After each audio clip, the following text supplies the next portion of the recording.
and every Monday through Friday from 9 a.m. to 11 a.m. Eastern Time. I am here with a very special guest this morning as we continue our Dolphin Dive content and our exclusive multimedia marketing partnership with the Moyne College Dolphins. We are in year 4 of that partnership, which is very hard to believe how quick time flies, but it has been my absolute pleasure to cover the Dolphins on the Heights here in my hometown of Syracuse, New York. So inside of Monpaz, popcorn.com is what's popping. We're going to start the show off with an all-new Dolphin Dive featuring Brady McNulty of the Moyne Dolphins men's soccer program. The team is 5-2-4 here in their second season in the transition from Division 2 to Division 1. And then we'll get into some MLB talk in hour number 2. Of course, you know it's a Wednesday, so the Fantasy Football Power Hour, week 7 of the 2024-25 season will air as a separate video. If you have a question on your fantasy team, send it into the video, and I'm happy to answer those questions for you. With that being said, we are picture-in-picture with Brady McNulty. He's rocking the stash. I'm feeling it. So, Brady, how we doing this morning? How you been? Doing good. How are you, Dan? I'm doing very well. And Brady, first and foremost, congratulations. I mean, I know that this team wants to win every single game, but putting yourself in a position with 5 victories and 4 ties to a mere 2 losses on the season means that 9 out of 11 times you're not on the wrong side of things. So, congratulations so far. Yeah, thank you. Yeah, it's been a very successful start to the season, and with already over halfway done, we're just hoping to finish the way we started. And how do you assess the season so far? When you look at this to go beyond the record, what are some of the thoughts that come to mind when you kind of go over what's happened thus far in this campaign? Yeah, I mean, we had a great opening day, getting a win at home, and then unfortunately dropped a game against Binghamton a few days later. But I think following up with the Syracuse game, that was a huge victory. Definitely boosted the team morale immensely. After coming off a game that we think we deserved a little more out of. And just from there, it's been that same motivation to kind of match that high we got from the victory against Syracuse. And I think the guys have been doing a great job of coming to training every day, staying focused, staying committed to the goals that we have. And, our record's shown for it, 5-2-4. Think best winning percentage in the NEC. So, you can't ask for very much more than that. Yeah, you said after that win against Syracuse, for the rest of the season so far, you've been trying to match that feeling. So is it fair to say that the win over Syracuse has continued to help this team to win? I think not as much as many people would think. Okay. I say that only because, obviously that was a crucial moment in our season and for the school in general. But, we finished that game. We immediately just thought about Delaware next. And I think just being able to focus on the next game and kind of put that one in the past has helped us, because many teams would have a game like that and then let that be the story of their season. But I don't think that's going to be our case. We have bigger aspirations winning the NEC this year, regular season and the tournament. So we've had to put that game behind us. Yeah. And it's just a small grain of salt in our bigger picture. Yeah, and like you said, I mean, that win is great, but the team has to focus. They say don't let a loss beat you twice, but you also brought up the fact that a win can have you kind of rest in your laurels a little bit.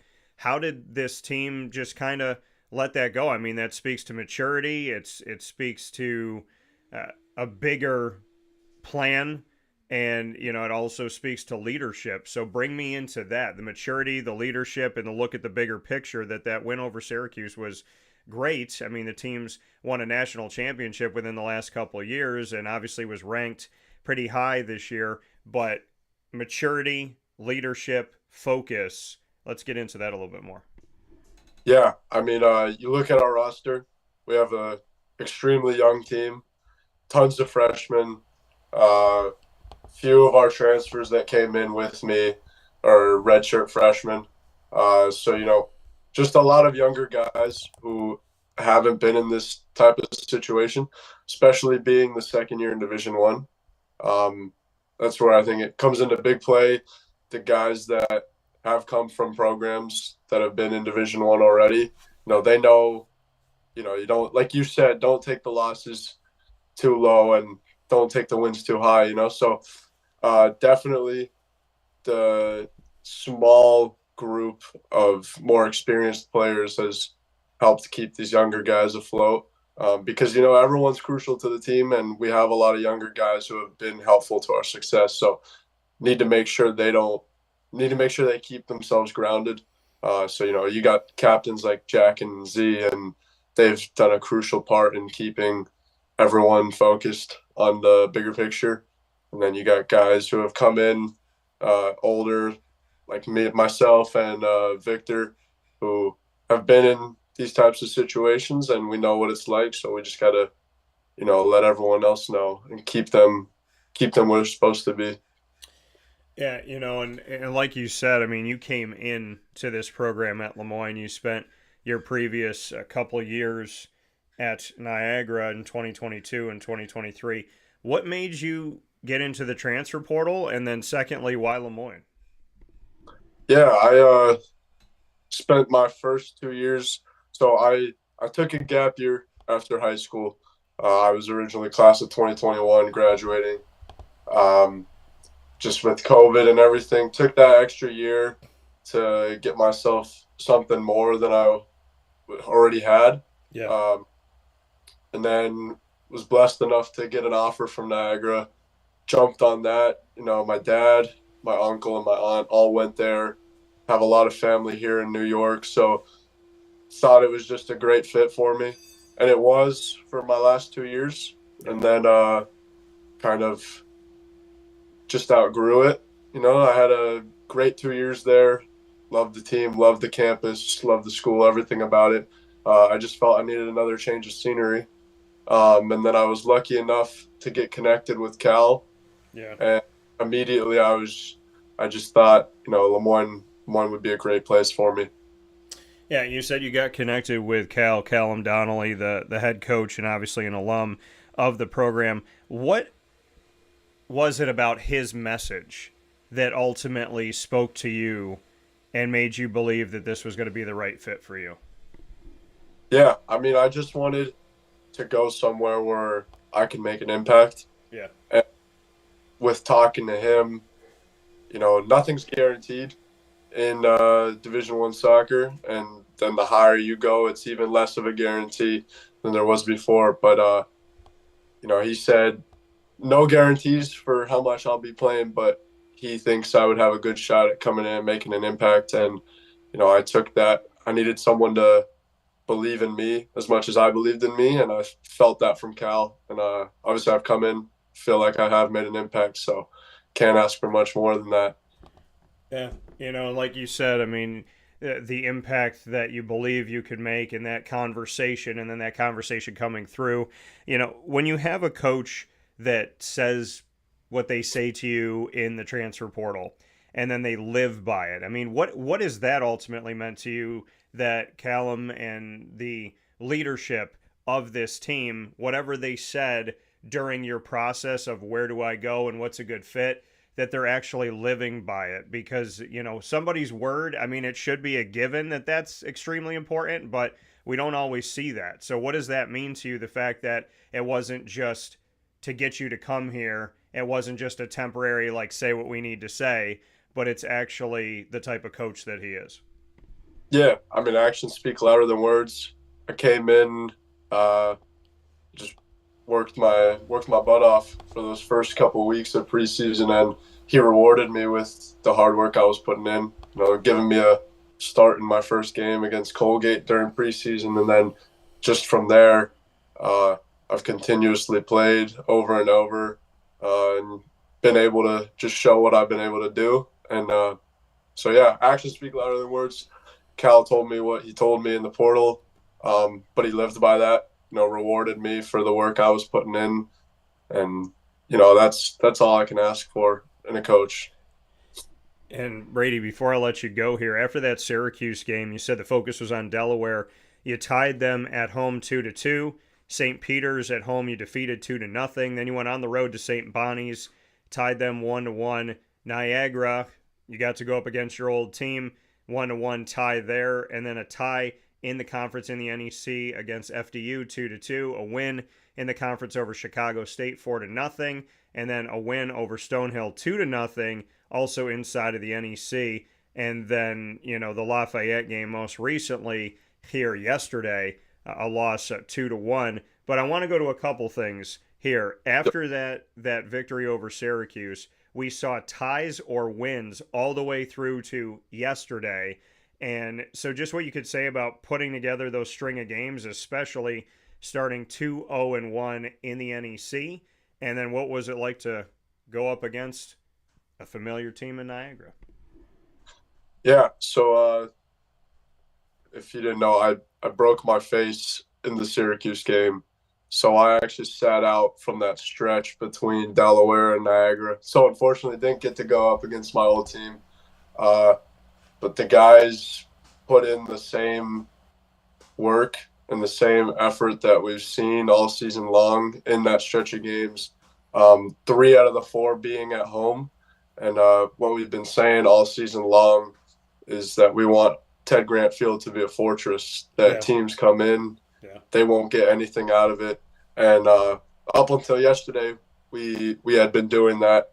But I don't think yesterday will be a problem going forward. It was a good learning experience. Got some guys on the pitch that haven't really seen it as much. And I think it was just a good experience overall for us to learn from it and then take it into Sunday where we come back at home and play Central Connecticut. And that'll be a good game to test what we've been up against and then go forward from there with NEC play. Yeah, and obviously your injury, weren't able to play, but did you interact with anybody when you went up against Niagara? Was there any conversation on the sideline? Yeah, well, not on the sideline, but definitely after the game, got to see some familiar faces, catch up a little, because those guys were like a family to me for the last 2 years, and nothing's changed there. But I have a new family here now, so it's good to have both together on the field at once. Yeah. Final note here, Brady. You talked about making it a fortress, and you're going to be back at home on October 20th, the day before my birthday, on Sunday, October 20th at 1 p.m. against Central Connecticut State. The rest of your games are in the NEC, and obviously you've done well in and out of conference. But like you said, it's about taking care of conference play now, and it's about doing what you need to do to position yourselves for the postseason. So just what you could say about the stretch that's coming up and your thoughts on how this NEC has looked to you now that the team has had 3 games under their belt. Yeah, I think one thing we've definitely been saying throughout the last few games is that there's not going to be an easy game the rest of the season. And there wasn't an easy game this year at all. I would say Division I is a tough place to play. It's hard to get a win, even more so on the road. And we strung together 2 back-to-back shutout wins on the road in NEC play. So it's definitely a testament to the team that we're willing to go above and beyond for what we're fighting for. You look at the records of the team we're coming up against in the last stretch, and it looks like it's going to be easy. But like I said, there's not going to be an easy game. I think Sunday is going to be a huge test for us to come back from this game yesterday, play at home again against the team like Central Connecticut, who is going to put everything out there to come and beat us. So, we just got to come with our A game and go from there. Yeah, well, Brady, we're happy to have you back. Happy that you're doing well. Face looks good. Stash looks better. So thank you for your time, as always. I know we only had a few minutes this morning, and I appreciate you hanging with me. But as you know, it's always fins up here with me, and I look forward to everything that is to come the rest of the season. I look forward to seeing you guys soon. Yes, sir. Thank you for having me. All right, of course. Take care and have a good day. Bye. That coming from Brady McNulty here on Wake Up Call with Dan Tortora, where sports truly meets that thing called life. Brady getting to spend a few minutes with us this morning as the team is off to a 5-2-4 start on the season. That is 5 wins, two losses, and 4 ties. Five wins, 2 losses, 4 ties on the season, which means that 9 out of 11 times they have not lost. And that is huge. And being 2-0-1 in the conference, that is even bigger, because when you look at the grand scheme of things when it comes to playing in these collegiate conferences, your non-conference play, obviously you want to do good, you want to win as many games as you possibly can no matter what sport you play.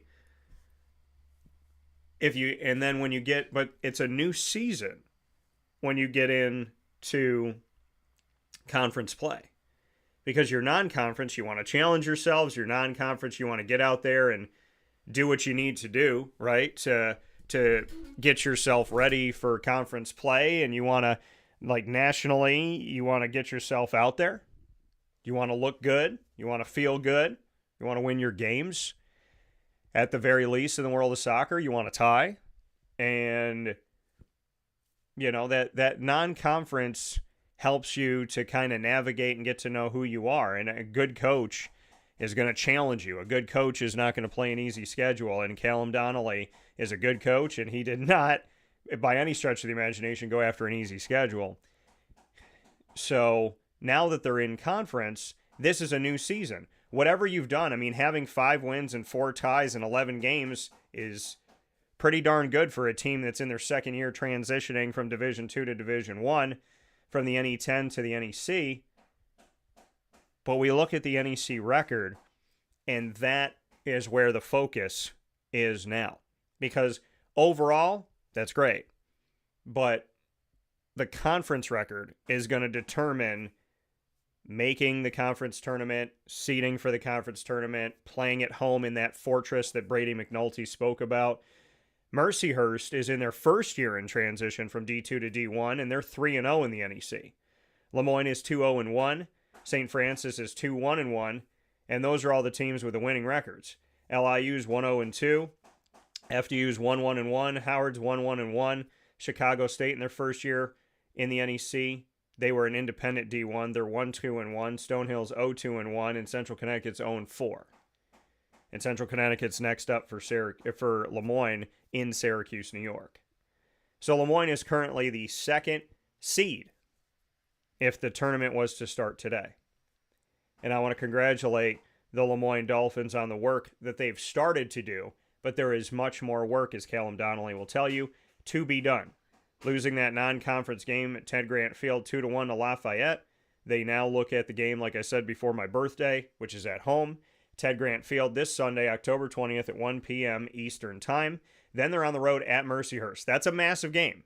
So if you can take care of what you need to do against Central Connecticut State, and you go 3-0-1, Mercyhurst, like I said, is currently 3-0, then you go to Mercyhurst. If you get that victory, that could be a determinant. That head-to-head play can be a determinant, because they're only going to play Mercyhurst one time in conference play here in the regular season.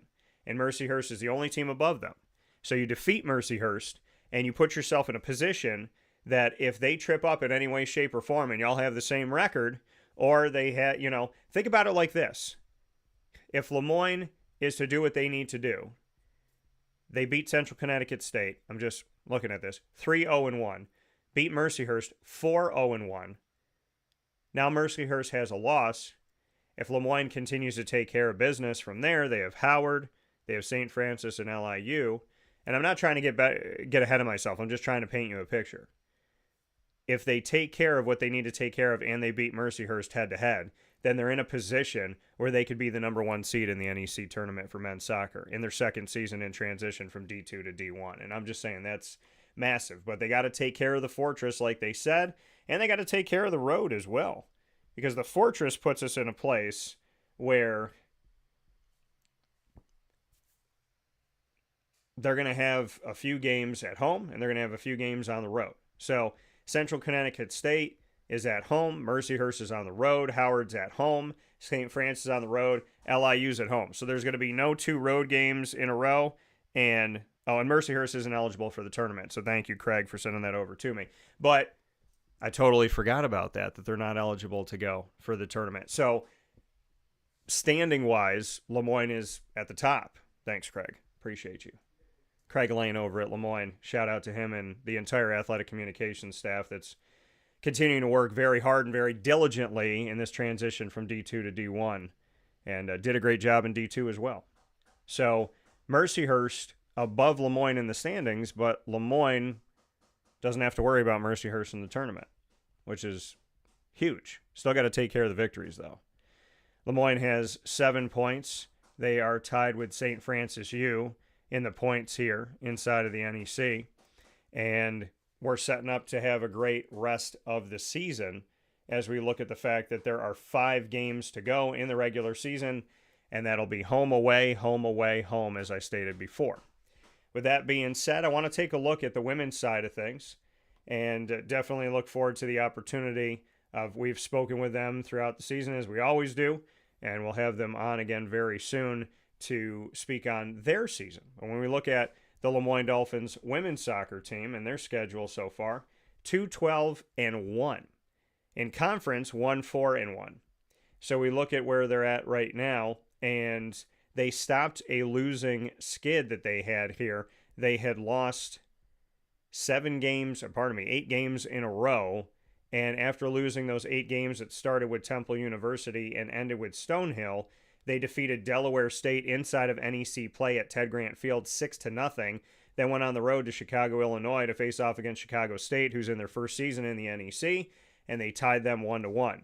So despite the overall record and obviously adversity this season, the team most recently has gotten back on the better side of things, getting a victory and then tying right after. They're going to be at home tomorrow, Thursday, October 17th at 3 p.m. Eastern Time against St. Francis University at Ted Grant Field. And then they will be on the road in Staten Island at Wagner on October 24th. And then on October 27th, they're back home against CCSU. And that game is going to be at 3 p.m. on Sunday, October 27th.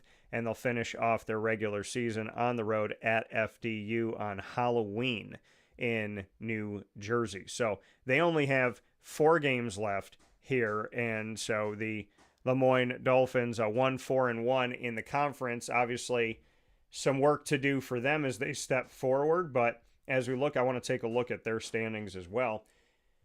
In the NEC, Lemoyne is currently, they have 4 points here, and Stonehill is at the top, followed by Wagner, FDU, Howard, LIU, CCSU, St. Francis, Mercyhurst, who's not eligible, and Lemoyne is behind that. So, obviously the Lemoyne Dolphins with 4 games to play on the women's side of things want to keep the ball rolling in the right direction after getting a victory and a tie, ending that 8-game losing streak. We'll see what they can do here as they have the opportunity to get 4 games in, 2 at home and 2 on the road. So they will not play 2 games at home, and they won't play 2 games on the road in succession for the rest of the season. It is home, away for the Dolphins women's soccer program in Yaroslavl, and obviously hoping the best for them as well as they get set for what's to come. So with that being said, we're going to switch gears. We're going to stay on the field, but we're going to switch gears from soccer to baseball. I want to thank Brady McNulty, and I want to thank the Lemoyne College Dolphins and our exclusive multimedia marketing partnership for all the work that we have gotten to do over the years with student athletes, coaches, administration, future Dolphins, and alumni. A big-time thanks to the work of interim athletics director Mike Lindberg and Bob Beretta before that in the athletic director seat, obviously to President Dr. Linda Lemura, the board, Pete DeLaura, and everyone at Lemoyne. A big-time shout-out to Dr. Ward as well for all the work that he has done as the faculty athletic representative and that connection that he has made. So definitely appreciate that as well, and appreciate everybody on the Heights, and love the people that come out and see these games on site, on the Heights, as well as on the road. So shifting gears to baseball, I want to thank you for tuning in to Wake Up Call with Dan Tortora all around the country and the world. Much appreciation for your support on youtube.com and facebook.com, both Wake Up Call DT, as well as on wakeupcalldt.podbean.com. So happy to be with you Monday through Friday from 9 a.m. to 11 a.m. Eastern Time. We got an interesting week because your boy is going to be down in New Jack City. I'll be down in New York City covering New York Comic-Con, I believe, for the 7th time. And this is going to be for Superpowered Pop. So I have set you up in advance to have plenty of new content. And so you got a lot of great things that are going to be coming up. The bye-week blitz for Syracuse Orange football with Tortora and Alford, myself and Isaac Alford, is going to come to you tomorrow morning at 9 a.m. Eastern Time. Our newest Pirates on Call, which is our signature spotlight with the ECU Pirates of the American Athletic Conference football program, the East Carolina Pirates, Pirates on Call, a very easy way of saying ECU Pirates on Wake Up Call. And that series continues with episode 4 tomorrow, Thursday, October 17th at 10:30 a.m. Eastern Time, featuring the head coach of the ECU Pirates coming off their bye week and going into their game at Army, that being head coach Mike Houston. And then, of course, on Friday, we'll have some cool stuff for you as well. And in the second hour today, buckle up, baby, because we're back to fantasy football, and we are in Week 7 of the 2024-25 season. So let's get into baseball. I mean, obviously, we were off on Monday due to the holiday, and so Murph and I didn't get an opportunity to speak about the baseball world, and then we hit the ground running, doing a lot of different things here yesterday and into today. So getting into the baseball side of things, for those of you that are fans of any of these 4 teams left, well, congratulations, and having done it last year, having lived it last year, with the Arizona Diamondbacks, my team. It was a beautiful, beautiful ride, and I can't thank my D-backs enough for doing an incredible job. And my dad and I got to go to the World Series in Arizona, which was a lot of fun. So shout out to the Cleveland Guardians, the New York Yankees, the New York Mets, and the Los Angeles Dodgers, who have made this an interesting run so far. The Yankees lead the Guardians 2-0, and the Mets are tied with the Dodgers 1-1. So Game 3 for the Mets and the Dodgers happens today at 8:08 p.m. Eastern Time, and Game 3 for the Yankees and the Guardians is Thursday, October 17th at 5:08 p.m. Eastern Time.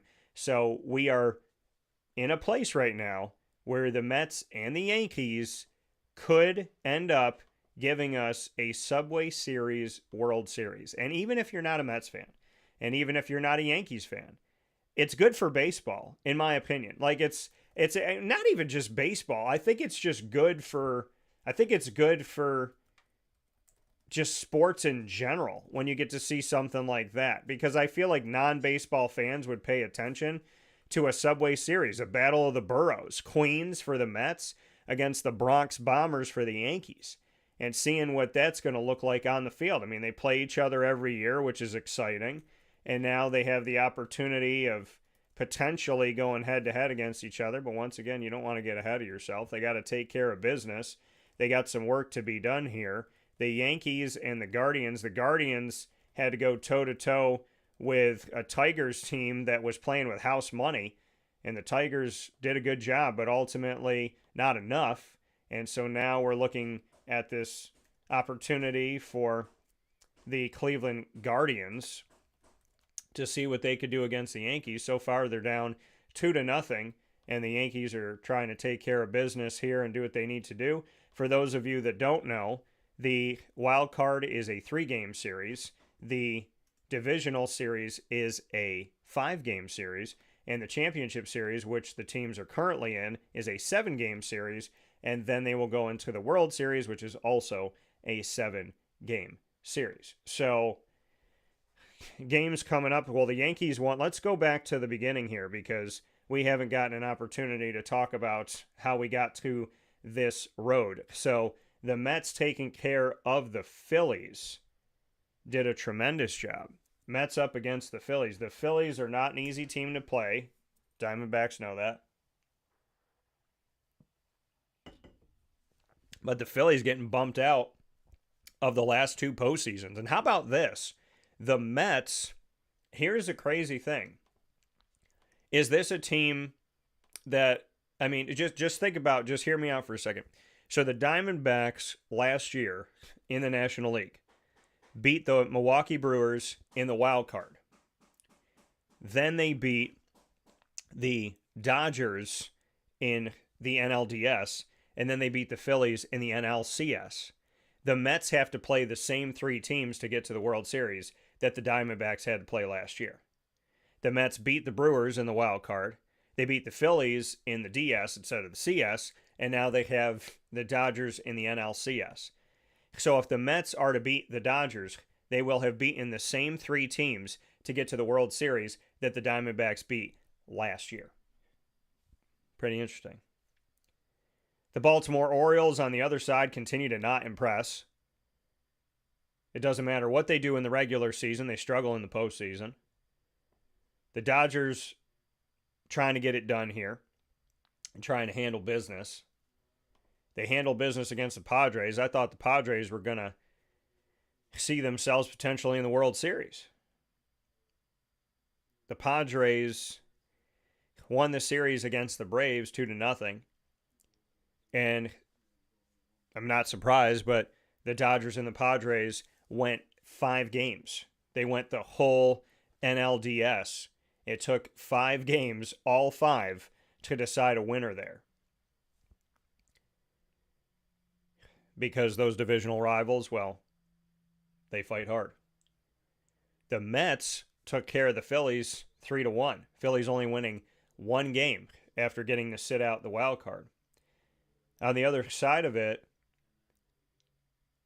and the Padres beat the Braves, as I had mentioned, to get to that series against the Dodgers. On the other side of it, the Astros, that are typically a team that whether you want them to win or not, they usually win something.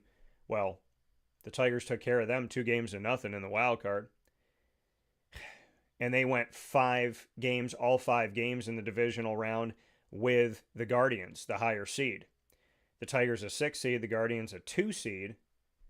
And that went all the way to 5.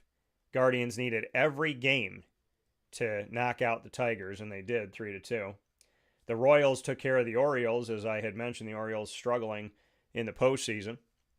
Not just this year, but in recent history. The Royals win 2-0, and then the Yankees take care of the Royals. Royals only get 1 win in that series, 3-1, which has led us to where we are today. So when we go back and we look at, just for the sake of how these series have gone during the season, if we go back and we look at the Yankees in their schedule this season, when we go to the regular season here, as they're up 2-0 against the Guardians in the ALCS, they played against the Cleveland Guardians in mid-April, and they defeated them in the series 2-1 in Cleveland. The only game that they lost was an extra inning game. It was 10 innings. They lost 8-7. They won the other games 3-2 and 8-2 respectively when they played the Guardians earlier on this season in the first half of the season. Then when we take a look at the second half of this season for the New York Yankees, they saw the Guardians at home in the Bronx, and they defeated them 2-1. This was flipped. Instead of winning the first 2, losing the third, that went into extra innings, they lost the first and won the second and third game, and the one that they lost again went into extra innings, 9-5 in 12 innings. So playing the Guardians in the regular season in 6 games, the Yankees won 4, lost 2. The 2 that they lost took extra innings for them to lose those games. So they fared very well against the Cleveland Guardians. And when we look at the Yankees here coming up, the Yankees got those 2 victories in the Bronx, and now on Thursday they'll head to Cleveland. And like I told you, they went 2-1 in Cleveland this year. And we know that they'll be in Cleveland Thursday, October 17th and Friday, October 18th at least. at least. Taking a look at the Mets and the Dodgers, when you go to the regular season, the Dodgers going up against the Mets in the first portion of the 2024 season, the Dodgers lost to the Mets at home in Los Angeles. They lost 2 out of 3 games.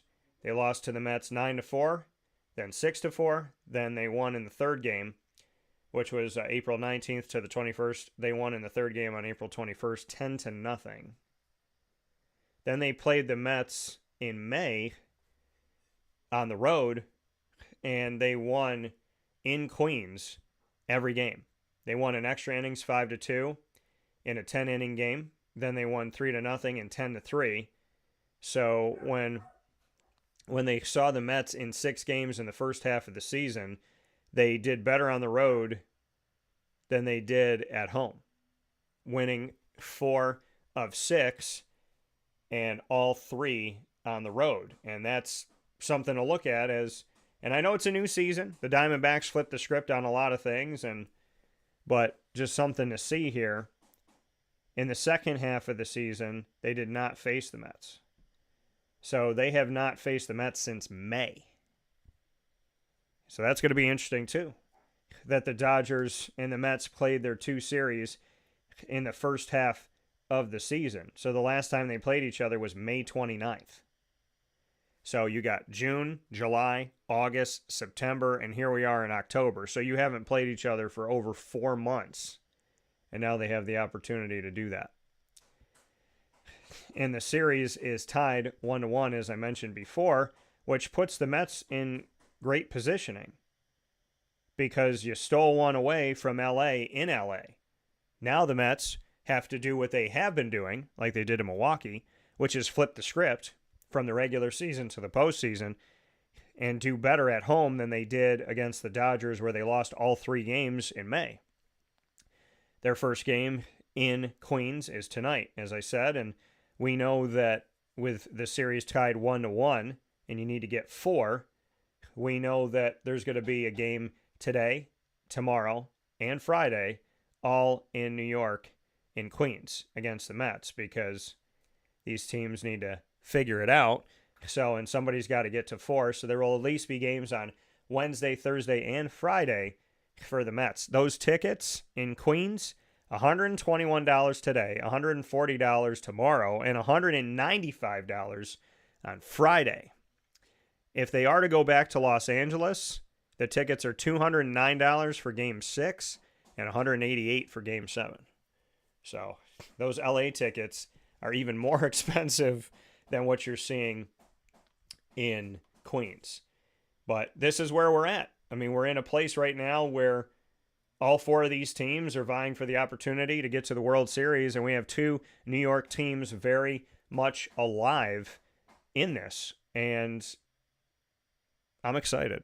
I'm very excited to see what's going to happen here. I'm very much looking forward to it. In hour number 2, we're going to start off fantasy football talking about Devontae Adams going to the Jets, and we're going to talk about Amari Cooper going to the Bills and how ironic that is that they literally just played each other, and then they were both parts of then they were the 2 teams that went and got a number 1 wide receiver in a trade. So they played each other and at the around the same time making a huge move for the Jets and the Bills, trying to build themselves up at this point in the season. The Bills in a better position than the Jets are, but the Jets are trying to turn the tide here. And Cam Akers, how about this? Cam Akers returns to the Vikings after a trade with the Texans. Want to make note of this.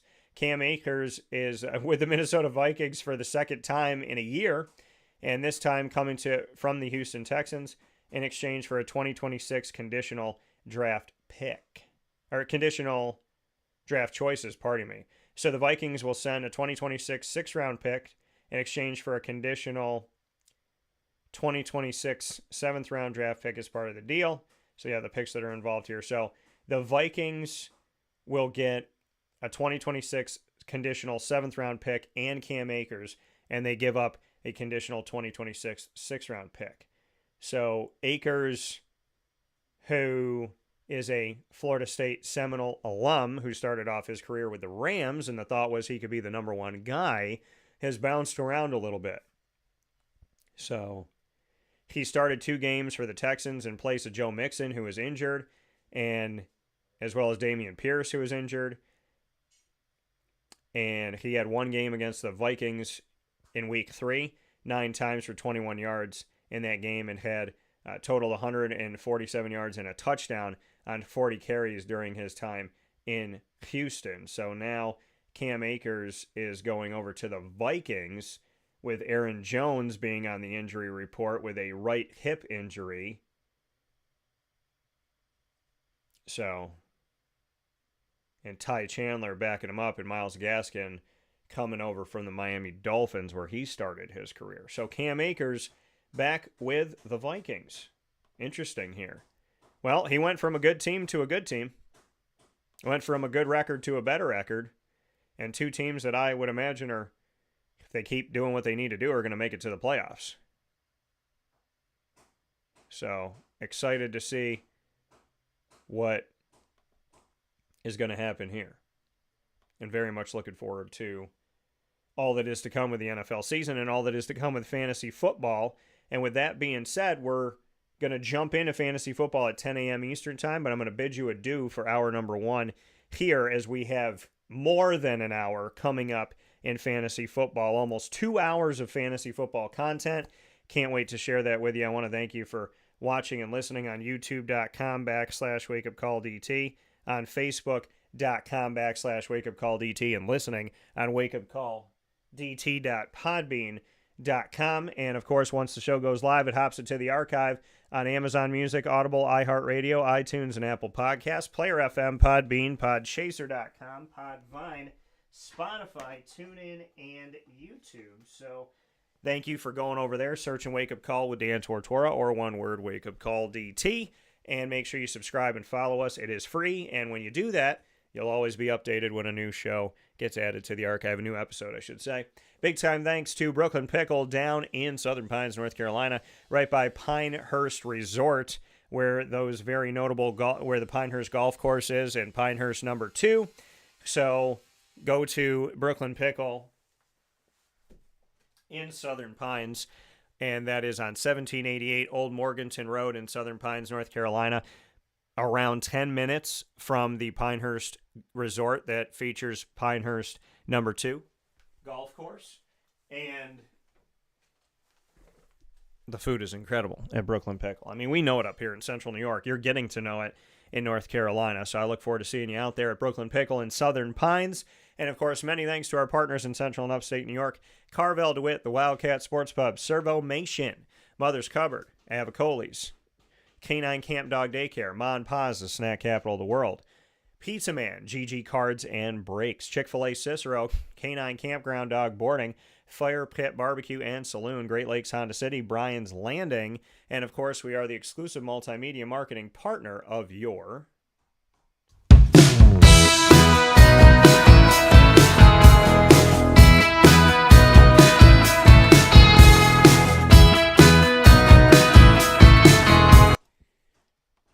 Moyne College Dolphins. It's Fins Up every single month on Wake Up Call with Dan Tortora. Find your Dolphins every Wednesday at 9 a.m. Eastern Time during Dolphin Time. And, of course, Brady McNulty joined us today from men's soccer, who has started off their season 5-2-4 and 2-0-1 in the conference, currently at the top of the NEC. So, with Mercyhurst not being eligible for the tournament. You can find all of our content with Moyne by going to youtube.com/wakeupcalldt. Click subscribe. Hit the notification bell and find the Moyne playlist. You can also find the Dolphins by swimming over to wakeupcalldt.com's homepage and underneath the exclusive partners tab. For more information, go to LeMoyneDolphins.com and Fins Up.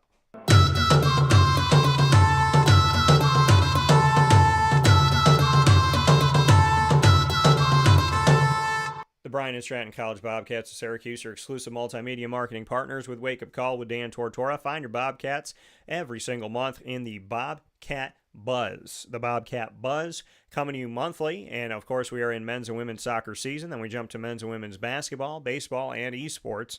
You can find all of our Bobcat Buzz content by going to youtube.com/wakeupcalldt. Click subscribe, hit the notification bell, and find the BSC Syracuse playlist. You can also go to wakeupcalldt.com and find the Bobcats on the homepage and underneath the exclusive partners tab. For more information, go to syracuse.bscbobcats.com.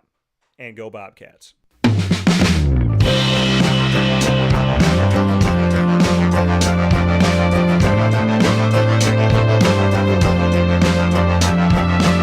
The Binghamton University Bearcats are exclusive multimedia marketing partners with Wake Up Call with Dan Tortora. That giant bee representing a great community in the southern tier of upstate New York. We have our specials with the Bobcats airing every Tuesday during Bearcat time, and that is Tuesdays at 10 a.m. Eastern Time. Moments with Marshall featuring Gene Marshall, Athletics Director of Binghamton University, and the Bearcat Break Room with student athletes, coaches, and administration. Find all of our content with the Bearcats, including my most recent conversation with Binghamton Bearcats men's tennis student athlete Ronan Lotlikar from Bengaluru, India. That is up there on YouTube as well as on Facebook, both.com/wakeupcalldt. You can find all of our content with the Bearcats by going to youtube.com/wakeupcalldt. Click subscribe, hit the notification bell, and find the Binghamton playlist. You can also find the Bearcats by clawing your way over to wakeupcalldt.com on the homepage and underneath the exclusive partners tab. For more information, go to binghamtonbearcats.com and go Bearcats.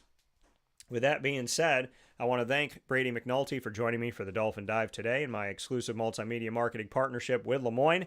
I want to thank you for joining us for baseball content, and I want to get you set that in 10 minutes, we are jumping into the NFL world and fantasy football. If you have a question for your team, make sure you send it over to us. Can't wait to talk with you in just a few minutes on fantasy football. In the meantime, Facebook at WakeUpCallDT, X at CallDT, Instagram at WakeUpCall_DT. God bless. No stress. Do your best. We'll talk soon, and stay safe